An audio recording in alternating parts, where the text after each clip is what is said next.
647, another check on business right now. Mike Eppel, good morning. Yeah, morning, Kevin. We're watching the Canadian dollar drop for a second day following the comments by the Bank of Canada Governor Stephen Poloz. We weren't expecting much out of that announcement on interest rates yesterday, but indeed the talk about potentially cutting interest rates, which is something that Poloz was asked about the incoming Trump administration. What if the U.S. government goes protectionist and starts to put new taxes and tariffs on Canadian exports and it actually hurts the Canadian economy instead of helps us with a rising U.S. economy going forward? Poloz said a rate cut, it's a possibility. Well, as soon as you hear a central banker talking about that, you see the dollar drop, and that's exactly what we saw yesterday and down for a second day. This morning, the Canadian dollar is down to about 75.25 cents U.S., was down a full cent and change yesterday. And of course, earlier in the week, we saw the U.S. dollar all over the map after some comments by U.S. President-elect Donald Trump. So wild times in the currency markets.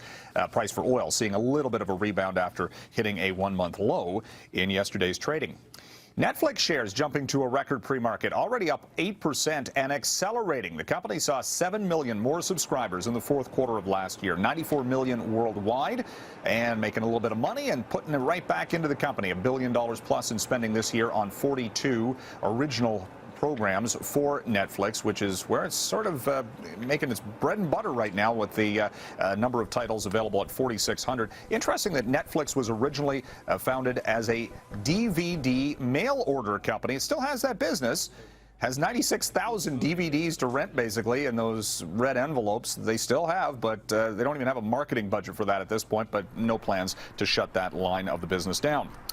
Trouble for Toshiba. The Japanese-based company is seeing its stock price tumble 15% in Tokyo trade today. Toshiba has been under scrutiny regarding its U.S. nuclear power plant operations, specifically in the U.S. South, with cost overruns on refurbishing those plants. And they're looking at potentially a $6 billion write-down on Toshiba assets in the nuclear power generation, specifically in the United States, on this quarter, and the stock of Toshiba down 15% today, and that's on top of the more than 40% the shares lost in the first week of this year.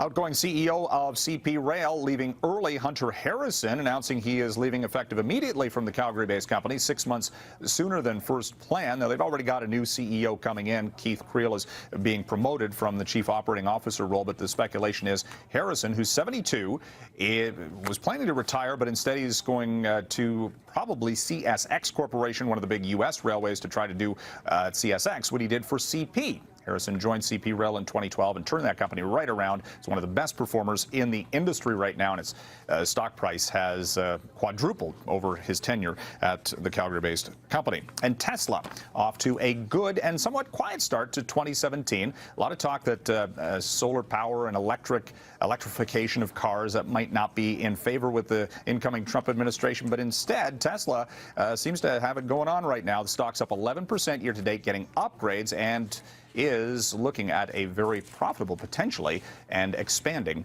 year coming up. Kevin, back to you.